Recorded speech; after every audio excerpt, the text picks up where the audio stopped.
안녕하십니까. 안녕하십니까. 네, 장군의 소리 시청자 여러분께 다시 한번 감사를 드립니다. 지난 6월 20일 날 저희 대수장 아시죠? 대한민국 수호 예비역 장성단입니다. 지난 6월 20일 날 큰 행사를 했습니다. 자유 대한민국 수호 국민대회라는 걸 했죠. 그날 뭐 많은 결의문 채택도 있었고 연사분의 발표도 있었는데 저희 이 두 사람도 그날 발표를 했던 연사들입니다. 특별히 우리가 그날 그 미국에서 모셔온 분이 바로 제 옆에 앉아 계시는 타라오 박사님이시거든요. 그래서 오늘은 그날 행사를 조금 소개를 다시 한번 드리고 타라오 박사님이 말씀하신 내용을 중심으로 중요한 부분들을 다시 한번 짚어가는 시간을 가지려고 합니다. 제가 먼저 행사 소개를 잠깐 드리면요. 그날도 우리 예비역 장성단 회원분들이 수백 명 참석을 하셨고 또 외부 민간인 전문가들도 많이 오셨습니다. 뭐 김태형 전 국방장관 또 이인호 전 러시아 대사 이런 분들이 개회사 축사를 하셨고 또 그날 뭐 연사로 나오신 분들 중에는 저희 두 분 말고도요. 신원식 장군 또 국민대 박희락 교수 또 이 권투 선수 아시죠? 홍수환 세계 챔피언 나오셨고 윤영아 소령 아버님도 나오셨고요. 6.25 참전용사 한 분도 나오셨습니다. 그래서 자유 대한민국을 수호해야 한다는 열기가 대단히 뜨거웠다. 뭐 미처 행사를 보지 못하신 우리 시청자 여러분께서는 오늘 이 방송을 통해서 다시 한번 저희들과 같이 해주시면 감사하겠습니다. 우리 타로 박사님 소개를 해드리겠습니다. 타로 박사님은 보시다시피 우리 한국 사람 얼굴을 가지고 계시는 미국인입니다. 초등학교 때 미국에 가셨고 프린스턴 대학 또 유니버시티 오브 텍사스 오스틴에서 석사 박사를 하셨고 지금은 동아시아 한국 전문가로서 미국에서 크게 활약을 하고 계시는데 이 조국 모국 대한민국을 위해서 아주 애타게 노력하시는 우리 전문가의 한 분이십니다. 자, 그럼 먼저 타로 박사님 간단히 우리 인사하시고 그날 발표하셨던 내용 어떤 사안들이 한미 동맹을 결정적으로 해치고 있었는지 먼저 좀 말씀하시고 각각에 대해서는 제가 따로 질문을 좀 드리겠습니다. 네. 우선 제가 이제 말하고 싶은 것은 그때 참전 용사 분들한테 참 감사하다고 표현을 하고 싶어요. 특히 요즘은 정부에서도 그런 표현을 잘 안 하기 때문에 그렇지만은 참 감사합니다.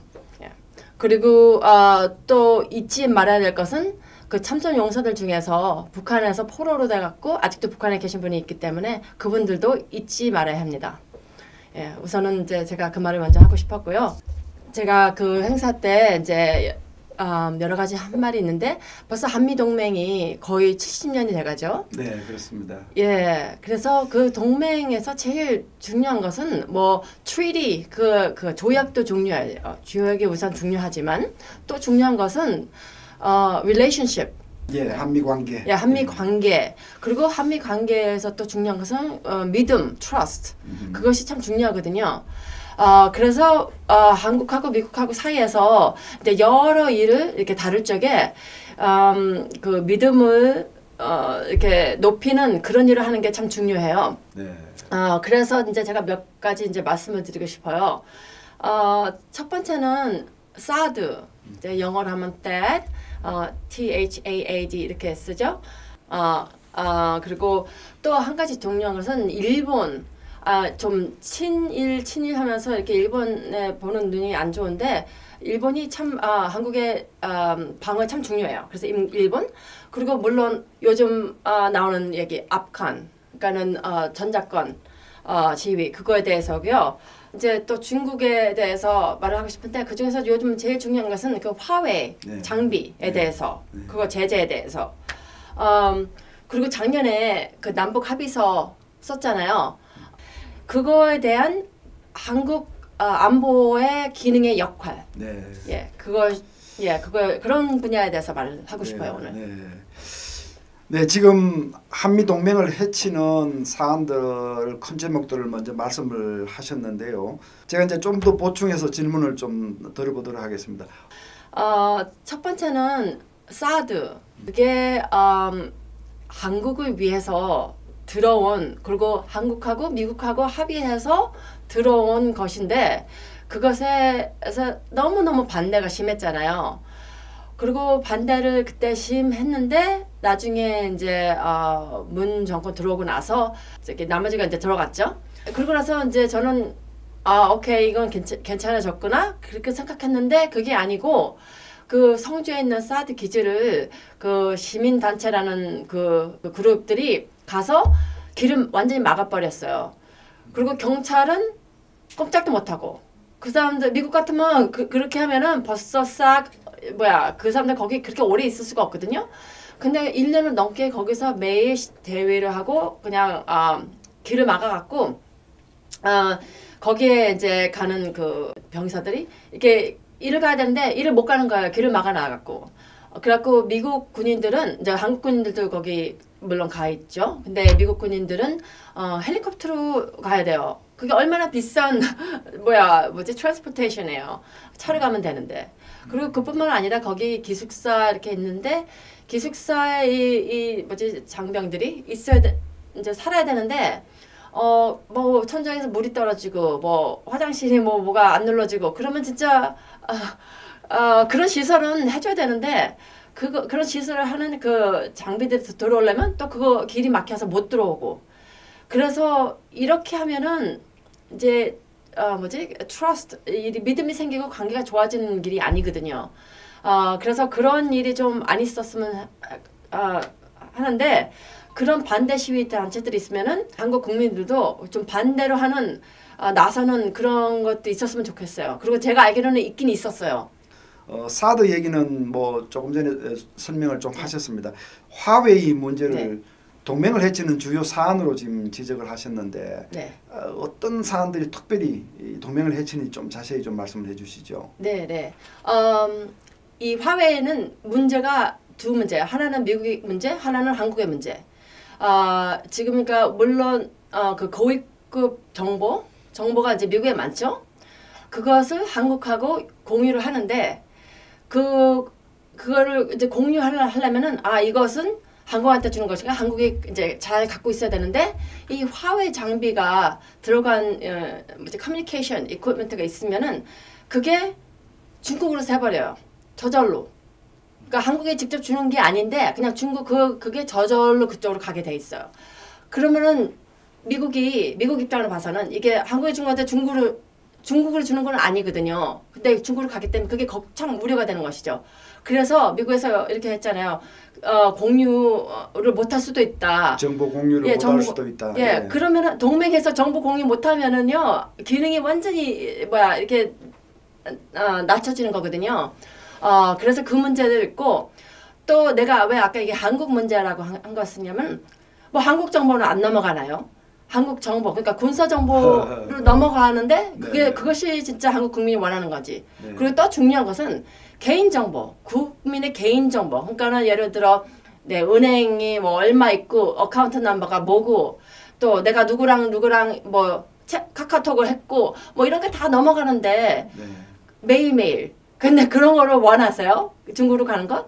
그러니까는 이것은 아주 심각한 이슈고 이것에 대해서 이 public discussion 이렇게 대화를 더 많이 해야 돼요. 네. 지금 뭐 오 박사님께서는 화웨이 건을 가지고 말씀하셨지만 사실은 이게 이제 미국과 중국이 벌이고 있는 이 패권 경쟁 구도하에서 한국이 동맹국으로서 위치를 분명히 잡아야 한다 이런 지금 말씀을 하고 계시는 거거든요. 네. 뭐 동맹에서 정보 공유가 되지 않으면 그건 우리 시쳇말로 안고 없는 찐빵이라고 그럽니다. 맞아요. 안고 없는 찐빵이에요.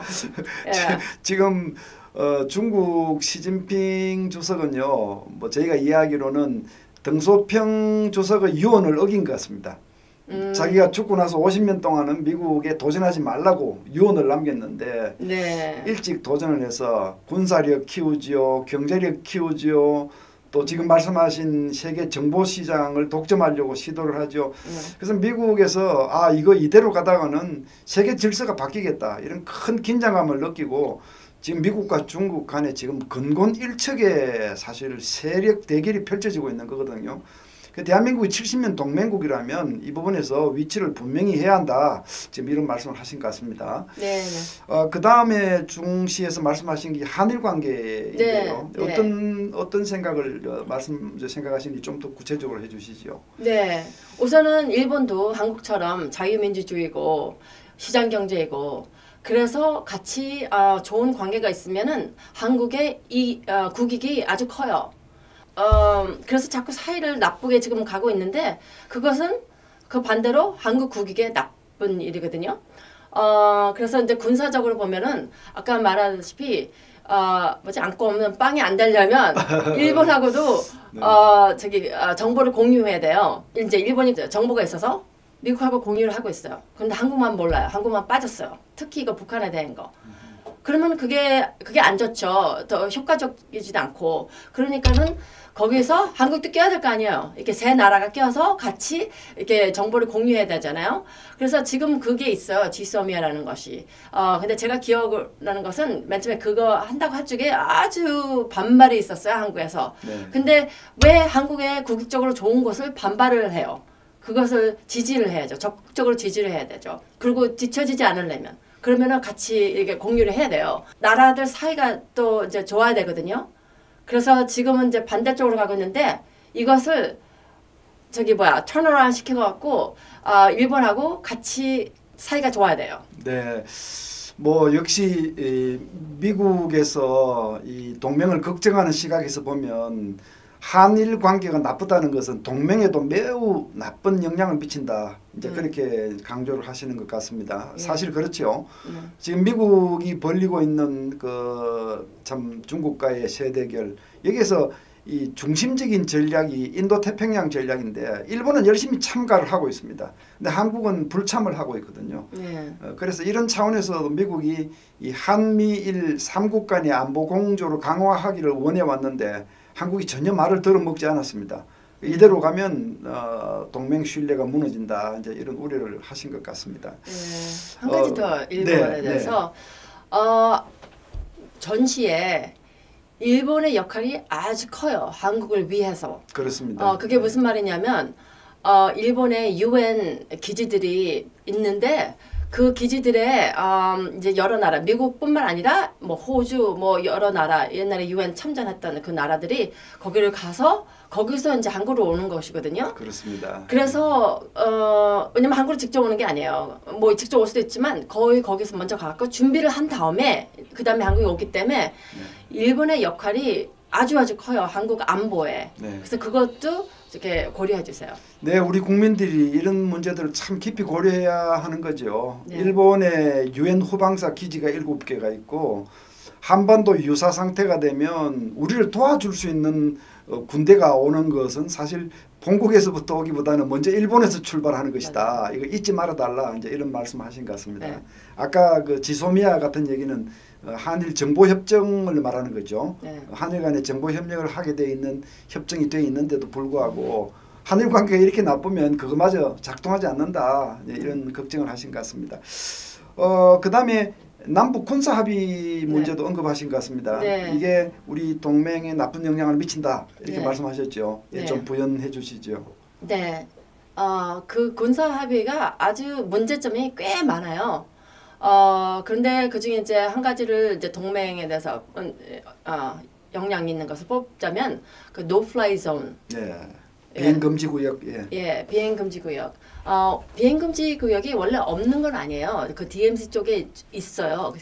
그렇지만은 이게 확장이 돼 갖고 이 한국 동부에는 40km, 그러니까 MDL에서 40km 내려오고 서쪽에선 20km 내려와요. 그러니까 바로 서울 이제 그쪽이죠. 근데 문제는 두 가지야. 하나는 정보. 그러니까 정보가 아주 중요해요. 그러니까 이거는 사실 미국보다 이제 한국 정보 정찰기라나 정찰기가 거기까지 못 가니까 북한을 볼 수가 없기 때문에 이게 readiness의 문제죠.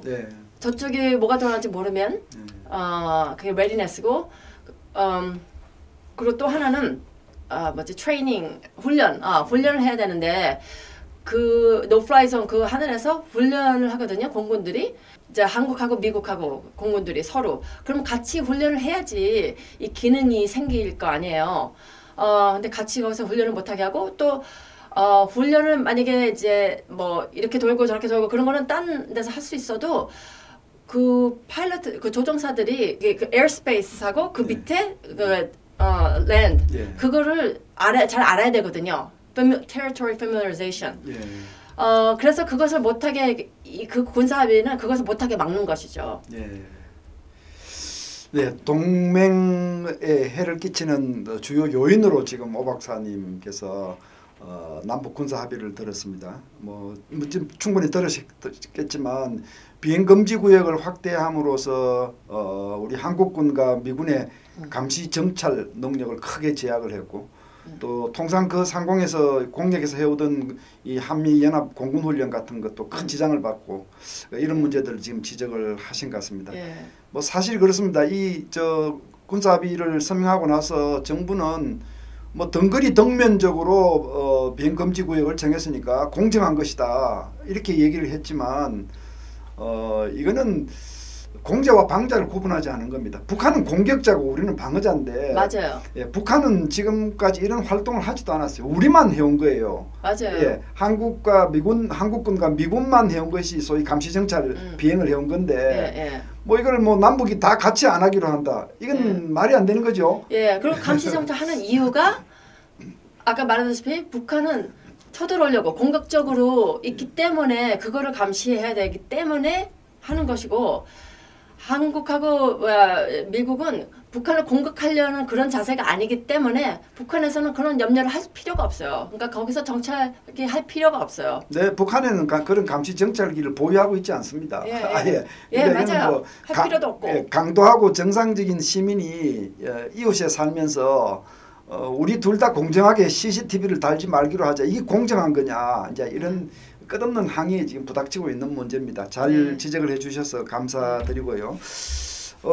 그리고 뭐 방위비 분담금 얘기도 좀 하실 것이 있으시죠? 방위비 분담금 그러니까는 그게 1조 원인가? 지금 1조 400억 정도입니다. 그게 뭐 마지널 라인이라고 이걸 넘으면 안 된다고. 왜 넘으면 안 되죠? 왜 넘으면 안 되는지 특히 지금 한국 정부의 버젯 예산을 보면은 해마다 너무 이렇게 올라가고 있어. 막 올라가고 있어요 해마다. 그리고 요번에도 벌써 올라왔는데 뭐 또 9조인가 뭐 더 달라고 그랬죠. 추경. 그렇게 돈을 팍팍 쓰면서 요거 그게 지금은 500조인가 하여튼 아주 큰 돈이에요. 큰 돈이 예산인데 나라 방어를 위해서 이 방어는 이 국민들 다 이익을 받는 것인데 거기에 1조 조금 넘는 거 그걸 못 쓴다는 것은 이해하기가 힘들어요. 네, 이게 이제 미국 국민들의 정서를 헤아려 달라는 말씀이십니다. 사실 뭐 한국에서는 방위비 분담금에서 조금만 이렇게 우리가 양보를 많이 하면 소위 한국에 있는 이 좌성향 단체들이 막 난리를 칩니다. 그런데 전문가들 입장에서 보면요, 1조 원이라고 하는 비용이 적은 돈은 아니지만 대한민국 그 안보에 핵심적인 기여를 하는 동맹이라고 생각한다면 결코 큰 돈이 아니거든요. 이런 문제 가지고 우리 미국 국민들의 정서를 해치는 것은 동맹에 좋지 않다. 참고로 말이죠. 작년에 이 방위비 분담금 문제가 한국에서 시끄러워졌을 때 저희 대한민국 수호 예비역 장성단에서는 신문 광고를 냈습니다. 정부가 이 문제를 가지고 이렇게 인색하게 자꾸 나온다면 우리가 모금운동을 하겠다. 이렇게 사실 신문 광고를 낸 적이 있는데 어쨌든 금년도 방위비 분담금은 1조 389억 원으로 확정이 됐고 뭐 작년에 비해서 한 800억 정도가 늘어난 정도인데 이제 이게 5년마다 하지 않고 1년에 한 번씩 협상을 하기로 했어요. 그래서 이 문제가 앞으로도 매년 시끄러울 가능성이 있기 때문에 저희들은 걱정이 큽니다. 지금까지 여러 가지 말씀을 하셨는데 그날 6월 20일 행사에서도 그랬습니다만은 우리 타로 박사님이 제일 걱정을 많이 하시는 부분이 이 워타임 압콘, 예, 전시작전 통제권입니다. 예, 이 전작권 문제죠. 이 문제에 대해서 굉장히 강조를 많이 하셨어요. 한국에 지금 네. 체류하시는 동안. 네네. 오늘 그 핵심 얘기를 또 좀 들려주시죠. 예, 우선 전작권 이슈는 자주권 이슈가 아니에요. 그거는 꼭 명심하시고요. 왜냐면 이게 operation level, operation 작전, 예, 작전 작전 레벨이지 예. 이 national 레벨이 아니에요. 그래서 우선 그것이고, 그래서 지금 이슈가 보면은 누가 한미연합사의 사령관이 되냐 문제가 이 문제예요. 이거 저기 서번트 이슈가 아니라. 그래서 지금으로서는 사령관 거기 이제 사령관하고 부사령관인데 사령관은 미국 사상장군, 부사령관은 한국 사상장군 이렇게 됐거든요. 그렇게 해서 한국에서 사상장군을 부사령관을 하면은 미국 사령관은 항상 사상장군이 와야 돼요. 왜냐면은 사령관이 부사령관보다 계급이 낮으면 안 되거든요. 그렇죠. 예. 근데 부사령관은 사령관하고 계급이 같아도 돼요. 그러니까 지금 같이. 그렇지만 부사령관이 사령관보다 계급이 낮을 수도 있어요. 이거는 그냥 상식적이에요. 그래서 미국 만약에 이제 한국 사상장성이 사령관이 되면은 미국 부사령관이 사성이 아닐 수도 있어요. 사성일 수도 있고 아닐 수도 있고. 그래서 만약에 삼성이라고 봐요. 그러면은 이제 미국 자산을 군사뿐만 아니라 여러 가지 기능이 있는데 어마어마한 기능이 있어요. 이제 한국보다 훨씬 더 많은. 그리고 다른 나토나 이런 동맹국이랑 합해서도 훨씬 더 많은 기능이 어떤 분야들에 있어요. 근데 그 이제 분야들이 뭐냐면 하나는 command and control, 뭐 지휘 통제, 지휘 통제, 예. 그리고 두 번째는 ISR, intelligence, surveillance and reconnaissance. 예, 감시 정찰, 예. 예, 감시 정찰이고 세 번째는 logistics. 군수. 예. 예, 군수인데 그 분야들이 이제 아주 기능이 많아요, 미국이. 근데 그것을 이제 그런 기능을 가져올 적에 이 삼성 장군이 미국에 있는 수많은 사상 장군들하고 경쟁을 해야 돼요. 그래서 다들 이렇게 특히 그 기능 중에서도 어떤 것은 아주 몇 개 없는 기능들이 있어요. 그렇기 때문에 그것은 다들 원해요. 근데 그것을 가서 경쟁을 해서 가져와야 되는데 삼성 장군이 사성 장군이 하는 것은 그거는 좀 굉장히 힘들어요. 경쟁에서 밀리겠죠. 예, 맞아요. 예. 예. 제가 실제로 보면은 사실 보통은 삼성 장군이 거기 참석할 수도 없어요. 네, 맞습니다. 예, 그렇기 때문에 그러면은 한국에 큰 영향이 있을 수 있기 때문에 그러니까 작전할 적에 그래서 그거를 고려해야 돼요. 네. 지금 오 박사님께서 지금 이제 전작권이 전환이 되고 분리가 되고 나면 바뀌는 체제 중에서 미래연합군 사령부, 이제 지금 한미연합사가 미래연합군 사령부로 이제 부대가 이름이 바뀌고 한국인 사성장군이 사령관이 됐을 때 어떤 문제가 있느냐를 아주 구체적인 사례를 들어주신 겁니다. 한반도 유사시에 미국이 군사력을 보내야 하고 그 중에는 뭐 지금 말씀하신 지휘 통제, 뭐 감시 정찰, 군수 병참 이런 기능들을 한국에 이렇게 잘라서 보내야 되는데 미국인 부사령관이 삼성 장군이면 그걸 확보하는데 애로사항이 많다 이런 이제 실질적인 말씀을 드린 것이고요. 전작권 문제와 관련해서 한국 전문가들이 고민하고 있는 문제가 있습니다. 정경두 국방장관은 이 문제에 대해서 분명히 답을 하셔야 됩니다. 자, 지금 한미연합사 체제, 지금 현재 전작권 체제는 한반도에 전쟁이 일어나면 미군과 한국군이 단일 지휘 체제 하에서 한 덩어리가 돼서 싸우게 돼 있는 그야말로 말 그대로 연합 방위 체제입니다. 네. 그런데 이거를 구태여 해체하려고 하는 근본적인 의도가 어디에 있느냐라는 질문을 계속 지금 하고 있는 것이고 작년 10월 달에 이 정경두 국방장관이 미국에 가서 한미연합 방위 지침, 새로운 지침이라는 것을 합의를 했는데 여기 보면 지금 말씀대로 이 연합사를 미래연합군 사령부로 바꾸는 이제 이런 문제가 들어있고 그러면서 한 얘기가 한미연합 방위 태세는 여전히 유지하겠다 이렇게 얘기를 했어요. 여기에 또 질문이 있습니다. 아니 한미연합 방위 태세가 지금 잘 되어 있는데 맞아요. 구태여 전작권을 바꾸면서 또 한미연합 방위 태세를 유지하겠다라고 얘기하는 게 이게 지금 앞뒤가 맞는 얘기냐. 그 잘 되어 있는 체제를 그대로 두면 되는데 맞아요. 왜 이걸 바꾸면서 굳이 연합 방위 태세를 유지한다고 얘기를 하는 것이냐. 여기에 대해서 지금 아직까지 그 시원한 답을 듣지 못하고 있습니다. 국민들이 묻는 질문도 있습니다. 지금 체제가 북한이 보기에는 전쟁을 일으키기가 훨씬 더 어렵습니다. 네. 왜냐하면 지금 한미군이 한 덩어리가 되어 있으니까요. 네, 네 맞아요. 예. 그리고 전쟁을 하더라도 전쟁이 일어나더라도 미군이 파병될 가능성이 훨씬 높습니다. 네. 미군 삼성 장군이 부사령관으로 온다면 네. 한국군이 지휘하는 부대에 미군이 파병이 되느냐? 사실 그런 전례가 없거든요. 그러니까 이건 미군 파병을 더 되지 않게 하는 쪽으로 지금 가는 거거든요. 네. 그리고 또 실제로 그렇게 해서 전쟁이 수행이 될 때 어느 쪽이 더 전쟁에 이기기가 쉬우냐. 미국이 가지고 있는 그 능력과 정보 능력, 뭐 군사력을 다 같이 이용하면서 한 덩어리가 돼서 싸우는 것이 더 유리하지 않습니까?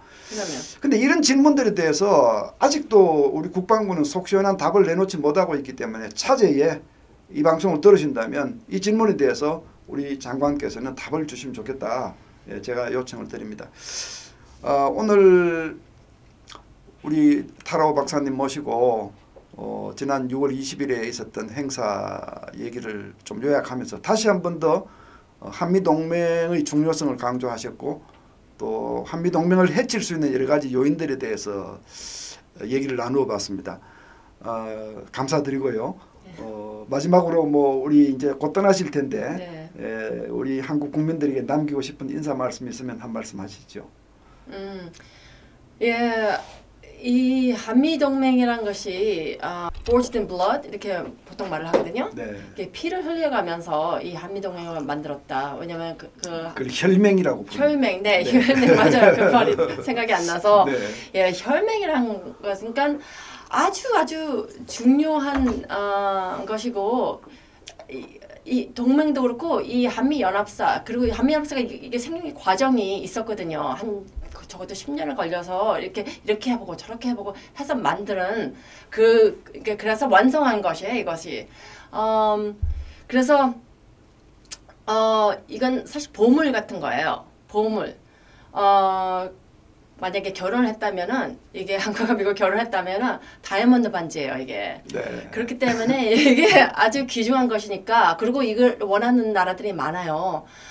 폴란드를 저기 예를 들면 뭐 나토에 이제 나중에 이제 들어왔잖아요. 그래갖고 미국 동맹이 됐는데 거기는 미국 기지들이 없죠. 거기는 미국 기지를 원해요. 미국이 와서 완전히 그냥 있었으면 좋겠어요. 그래서 벌써 2조를 쓰면서 미국한테 제발 와달라고 그러고 있거든요. 그렇게 중요한 것이에요. 그래서 한국 뭐 여기 뭐 이게 뭐지 보시는 분은 잘 아시겠지만 뭐 젊은 사람들이나 이렇게 다른 국민들도 이것이 얼마나 중요한지 좀 알아줬으면 좋겠어요. 왜냐면 이게 한국에서도 국익으로 너무너무 좋은 것이고 미국에서도 물론 국익으로 좋은 것이기 때문에 서로 좋은 것이기 때문에 이거는 이제 계속 갖고 유지해야 돼요. 네, 알겠습니다. 오늘 말씀 요지는 이런 것 같습니다. 한미동맹은 그 조약이나 거기에 적혀있는 뭐 글자나 종이, 쪼가리 이런 것들이 중요한 것이 아니라 건강성이 중요하고 동맹의 건강성을 결정하는 것은 신뢰, 양국 간의 신뢰이고요. 오늘 그 신뢰를 해치는 행위들을 열거하시면서 우리 이런 것들은 좀 자중하자, 개선하자 이런 말씀을 하셨습니다. 미국에 사시면서 대한민국의 안보를 위해서 지극히 걱정하시는 소위 코리안 아메리칸 우리 타라오 박사님 목소리를 오늘 들었습니다. 오늘 장군의 소리 타라오 박사를 모시고 진행한 특별 대담은 여기서 마치도록 하겠습니다. 시청자 여러분 장군의 소리 많이 들어주시고 좋아요, 추천 꼭꼭 눌러주시기 바랍니다. 마치겠습니다.